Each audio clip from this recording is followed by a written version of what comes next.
Te doy la bienvenida a la Lección Divina del sábado de la semana quinta del tiempo ordinario. En el nombre del Padre, y del Hijo, y del Espíritu Santo. Amén. Concédenos, Dios misericordioso, auxilio en nuestra fragilidad, para que quienes celebramos la conmemoración de la Santa Madre de Dios, con la ayuda de su intercesión, nos veamos libres de nuestras culpas. Por nuestro Señor Jesucristo, tu Hijo, que vive y reina contigo en la unidad del Espíritu Santo y es Dios, por los siglos de los siglos. Amén. Escuchamos la lectura del Santo Evangelio según San Marcos, capítulo 8, versículos del 1 al 10. En aquellos días, vio Jesús que lo seguía mucha gente y no tenían qué comer.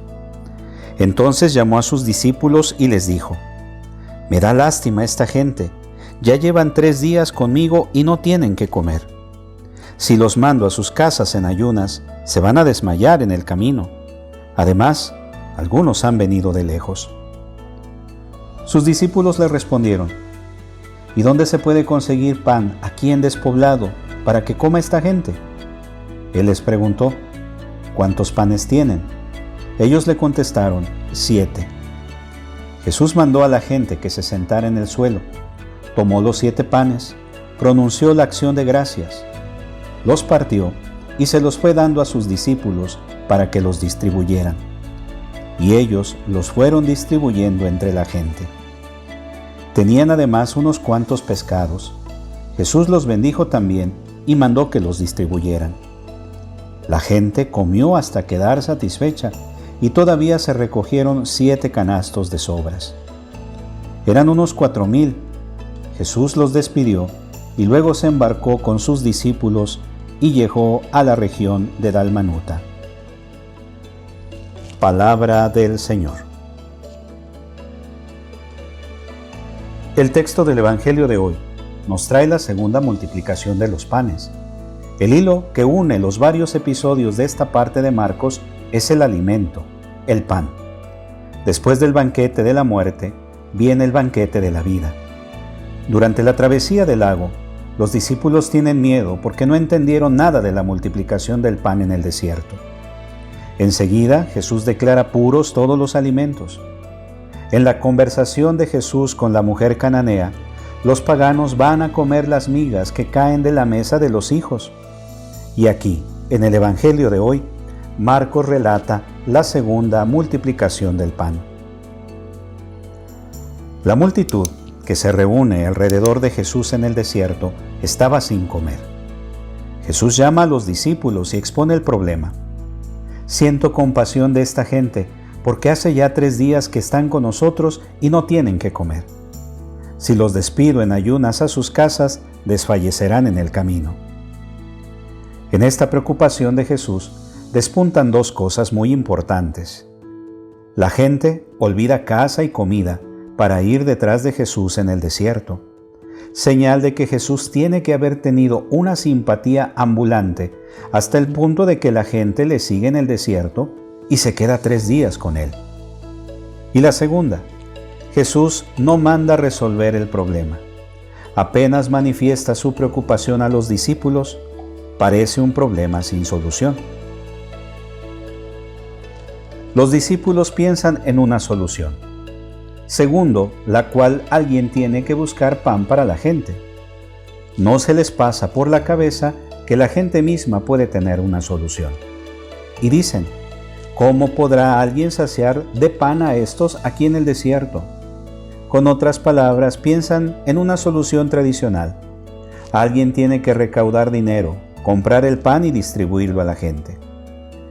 Ellos mismos perciben que en aquel desierto esta solución no es viable, pero no encuentran otra para resolver el problema. Es decir, si Jesús insiste en no mandar a la gente de vuelta a casa, no habrá solución para el hambre de la gente. Jesús primero pregunta cuántos panes tienen. 7. Enseguida manda a la gente a sentarse. Después, tomando los 7 panes y dando gracias, lo partió e iba dándolo a los discípulos para que los discípulos sirvieran. Hizo lo mismo con los peces. Como en la primera multiplicación, La forma en la que Marcos describe la actitud de Jesús recuerda la Eucaristía.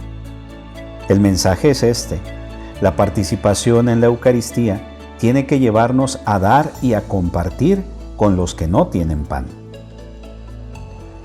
El resultado: todos comieron, quedaron saciados y hasta sobró. Solución inesperada, nacida desde dentro del pueblo, desde lo poco que habían traído. En la primera multiplicación sobraron 12 canastos, aquí 7. En la primera había 5,000 personas, aquí 4,000. En la primera había 5 panes y 2 peces, aquí 7 panes y algunos peces. Los discípulos pensaban de una manera, Jesús piensa de otra. En la manera de pensar de los discípulos emerge la ideología dominante, la manera común de pensar de las personas. Jesús piensa de forma diferente. No es porque una persona va con Jesús y vive en comunidad que ya es santa y renovada. En medio de los discípulos, cada vez de nuevo, se infiltraba la mentalidad antigua, ya que el fermento de Herodes y de los fariseos, esto es, la ideología dominante, tenía raíces profundas en la vida de aquella gente. La conversión que Jesús pide va más allá y más al fondo. Él quiere llegar a la raíz y erradicar los varios tipos de fermento. El fermento de la comunidad encerrada en sí misma, sin apertura. Quien no está en contra, está a favor. Para Jesús lo que importa no es si la persona es o no miembro de la comunidad. Lo importante para Él es si hace o no el bien que la comunidad debe realizar. El fermento del grupo que se considera superior a los otros. Jesús responde: no saben con qué espíritu están siendo animados. El fermento de la mentalidad de clase y de competitividad que caracterizaba la sociedad del Imperio Romano y que se infiltraba ya en la pequeña comunidad que estaba comenzando. Jesús responde: el primero que sea el último. Es el punto en que más insistió y del que más dio testimonio. No he venido para ser servido, sino para servir. El fermento de la mentalidad de la cultura de la época que marginaba a los pequeños, a los niños. Jesús responde: dejen que los niños vengan a mí. Él pone a los niños como maestros de los adultos. Quien no recibe el reino de Dios como un niño, no entrará en él. Como en el tiempo de Jesús, también hoy la mentalidad neoliberal renace y reaparece en la vida de las comunidades y de las familias. La lectura orante del Evangelio, hecha en comunidad, puede ayudarnos a cambiar vida y visión y a seguir convirtiéndonos, siendo fieles al proyecto de Jesús. Es más cristiano compartir que únicamente dar. Dar nos hace bienhechores y no está mal, pero es insuficiente. En cambio, compartir nos hace hermanos y eso es mejor.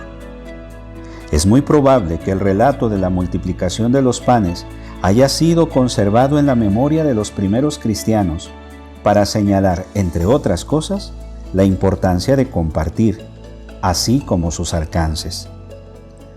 Marcos, en este caso, al presentar la segunda multiplicación de los panes, señala la compasión de Jesús como punto de partida ineludible para compartir.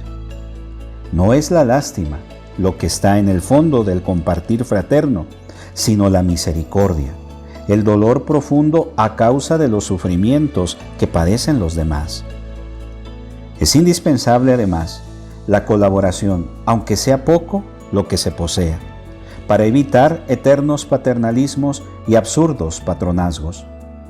Por último, cuando se comparte, hasta sobra, es decir, alcanza no solo para todos los afectados inmediatos, que eran 4,000, sino para todo aquel que se quiera acercar.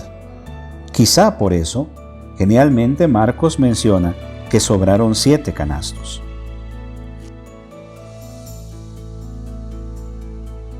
Ahora reflexionemos. Entre amigos y con los enemigos puede que haya malentendidos. ¿Cuál es el malentendido entre Jesús y los discípulos en ocasión de la multiplicación de los panes? Jesús, ¿cómo se enfrenta a estos malentendidos?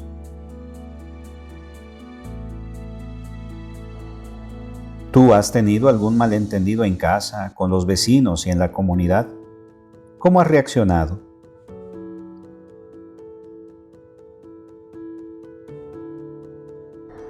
¿Tu comunidad ha enfrentado ya algún malentendido o conflicto con las autoridades civiles o de la iglesia?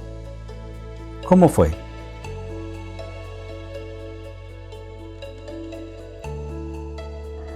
¿Cuál es el fermento que hoy impide la realización del Evangelio y que debe ser eliminado?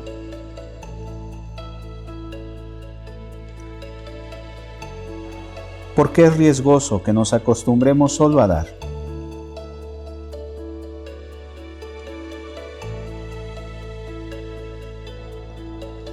¿En qué nos hace reflexionar este mensaje sobre la importancia de compartir?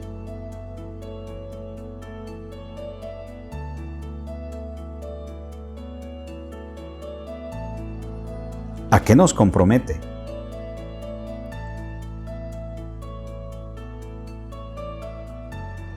Oremos. Señor, tú has sido para nosotros un refugio de edad en edad. Antes de ser engendrados los montes, antes de que naciesen tierra y orbe, desde siempre hasta siempre, tú eres Dios. Amén. Gloria al Padre, y al Hijo, y al Espíritu Santo, como era en el principio, ahora y siempre, por los siglos de los siglos. Amén. Que tengas un bendecido día, y te invito a que te suscribas a este canal, que actives la campana para que puedan llegarte nuestras notificaciones. Danos un me gusta y deja en tus comentarios lo que la palabra de Dios ha dejado hoy en tu corazón. Y ayúdanos a compartirlo para que llegue a más este mensaje de la palabra de Dios.